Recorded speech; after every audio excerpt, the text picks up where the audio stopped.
What's going on, everybody? My name's Jordan. I'm the head coach here at SaberSim, and the NBA Finals is finally here. We've got Game 1 between the Nuggets and Heat tipping off tonight, and I wanted to record a quick video walking through how to use SaberSim to build great NBA Showdown lineups, how to get the most out of SaberSim, and ultimately end up building lineups that are using our sims, but you're also happy with and you want to take into your contests with you. Before we get started, I did record a video at the start of the playoffs going into some more advanced concepts of some of the things that I'm going to talk about here in this video. If you are a SaberSim Pro subscriber, you have the access to that video already in the Pro Videos channel in Discord, and I highly recommend checking it out. And if you watch this and you're interested in seeing that video, but you're not already a Pro subscriber, you can add a free 7-day trial to your account under Settings, and then My Account, and then adding SaberSim Pro here, which will give you access to that video. I go a lot more in depth into how I do some research on my end and edit projections, a few more advanced strategies for dealing with things like duplication in these contests. But in this video, I'm going to focus on the fundamentals here and just walk you through how best to use SaberSim for the NBA Finals. So first things first, it's important to note that SaberSim is far more sophisticated than any other traditional optimizer out there or building these lineups by hand because we understand game scripts. Instead of just projecting players on the average and then building lineups that would be good for cash games here, we're simulating out this game thousands of times play by play, writing out the game scripts of the way that this game could actually unfold. And when you build your lineups with SaberSim, each lineup you ultimately get is the optimal lineup that could have been built for a given game script. So a lot of the busy work of trying to figure out how you're going to set up different rules and how you're going to target different scripts with other tools or building by hand, you really don't have to do here. And there's still a lot of ways to add value to make your lineups your own, but this is going to give you a huge head start. And because of that, typically what I recommend most people do to start here, rather than messing around with projections or lineup rules, is just build some lineups, right? We'll go ahead and start here. The main thing we want to do is just make sure that we're building with Sim Diversity 10 so that we're taking advantage of those game scripts and those simulations, and build some lineups, and we'll see what we get on the other side here. Okay, so we've got our build pulled up here, and this is where we're going to apply our research and take some stands and make some adjustments. And before we do that, I do think for NBA Showdown in particular, especially if you're playing large field GPPs, this is an important thing to do. You want to do something intentional that's unique to your process to try to differentiate you. Take some kind of stand that's going to make your lineups a little bit different from what the field is doing, so that when you have an optimal lineup or a very high scoring lineup, you're not competing with as many other similar lineups around you. It's more likely you have an easier path to first place. So everybody's going to be a little bit different here about what your particular angle is on the slate. I'd recommend letting either public discourse or what you are reading about kind of how people are thinking about the game, or just ownership projections and things like that, and trying to come up with a different way of playing the slate. And one of the angles that I think is pretty interesting for this particular slate is the idea of fading Jokic and Butler at captain here. For Jokic, really fading based on ownership. He's going to be very highly owned at captain, and deservingly so, but is showing up only as the optimal captain about 30% of the time in our sims, and basically saying I'm going to take the field, the 70% here, and hope that it's a night where it's not Jokic at captain, and you get lineup constructions that are just very different than what other people have available. And in the case of Jimmy Butler here, fading mostly based on price. You're giving up 25 points of projection between Butler and Jokic, and only saving 900 in salary between those two captains, and I think the idea of fading those two is kind of interesting. So what I would do then is go ahead and fade Jokic here. And I'm going to really focus on this kind of next tier of players from Murray basically to Caleb Martin here, which is the other players that I think have high point scoring upside, but are going to give you a little bit of different unique constructions here. So I will go through here and clean this up. And I want to be somewhat flat with my exposures between these 5 players. So I'm going to get 20% Murray here, and 20% Bam, and 20% MPJ, and 20% Aaron Gordon, and 20% Caleb Martin. Now I'm going to go ahead and take a look at my utility players here, and generally I'm not as concerned with forcing certain players in or making certain things happen on the utility side with players. Where I do like to make some adjustments is at the bottom range here. I really... and especially in the NBA playoffs, I'm pretty cautious playing the very bottom of the rotation guys here. So I am going to make some adjustments here. I'm going to remove Braun and Highsmith.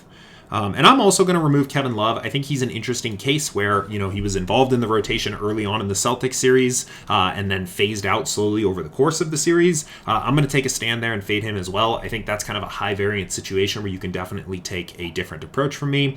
But I'm feeling pretty good about these lineups here. And this is basically my vision for the slate here is it's not Jokic or Butler captain. And I'm playing lineups that are somewhat balanced, more even distribution of salary across each player in the lineup and focusing on this next tier of players overall.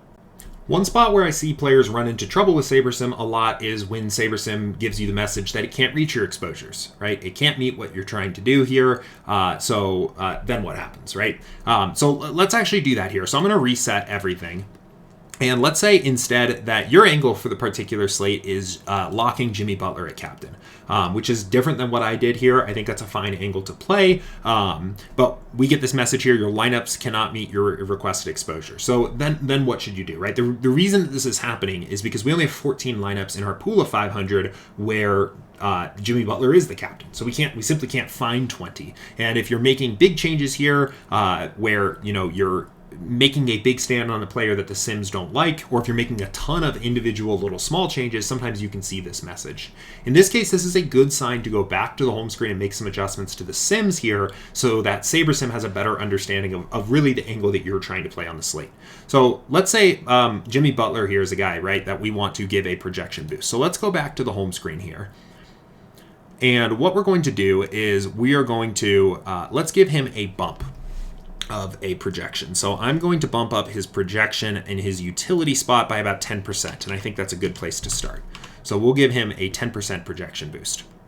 And now let's go ahead and try another build. Now, if you had made other adjustments, you would also want to reflect them here. Like, let's say you were playing, you liked Jimmy Butler and you liked Caleb Martin at the captain spot, right? So we can give him a boost. And maybe you also wanted to fade let's say Jeff Green is a guy that's showing up in the utility spot. Let's say you wanted to be a lot lower on Jeff Green, so we'll give him a reduction, right? All of the other changes that you would want to make. We could also set a filter here, so we can just quickly remove all of the players projected under Jeff Green, basically. So we could say only show players where my projection is greater than 6. And that's going to just quickly remove all those players, right? So we're making some adjustments here so that the Sims are a little bit more in line with our vision for the slate.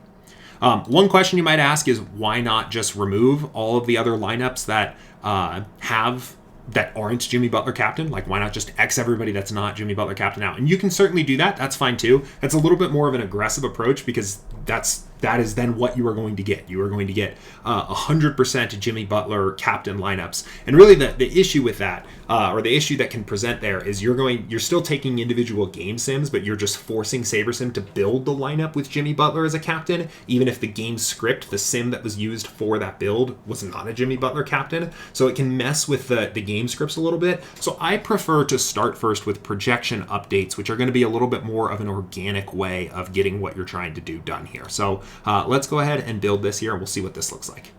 Okay, so we've got our build pulled up here, and this is after making some projection updates, and we're still not getting Jimmy Butler in our top 20. But we can see he's now showing up in 10% here of our lineups in our pool, and Caleb Martin's also showing up here now in about 7%.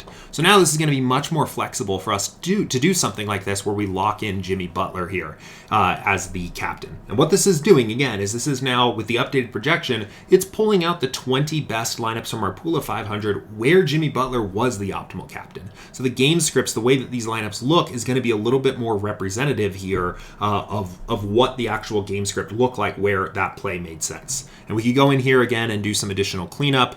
Kevin Love might have been a guy that I wanted to remove in the home screen here. I missed that one, but we can go ahead and just X him out here, and we're getting lineups that look a little bit more like what this particular angle on the slate looks like here. So overall, I think it's really kind of a three-step process of what I'd recommend doing. The first is running that initial build to get an idea of what the slate is looking like, and then to do some initial work. In that initial build, you want to apply your research. You want to apply your particular unique angle that you're playing the slate to differentiate you, and apply the research that you've done here. And then the third step, which is a little bit more of an optional step here, it's going to depend on your particular angle you're playing on the slate, is to potentially go back to the home screen screen and make some adjustments to projections first and maybe also your player pool a bit here to better account for your vision of the slate. If you're playing an angle where a guy that the Sims don't like as much is your optimal captain, or you want to use them a lot in utility, you can go ahead and give that player a projection boost. If you want to fade a player, if you want to be a little bit under, you can give them a projection hit. And I like to use about 10% buckets there. So overall, this is a kind of a quick version of how I'd recommend using SaberSim to build great NBA Showdown lineups, leaning heavily on these play-by-play game simulations that power the whole system here in your lineup construction. If you have any other questions about this or the rest of the lineup building process on SaberSim, you can always reach out at support@sabersim.com or by reaching out in our Discord server. In the meantime, enjoy the NBA Finals. Thanks for watching and good luck.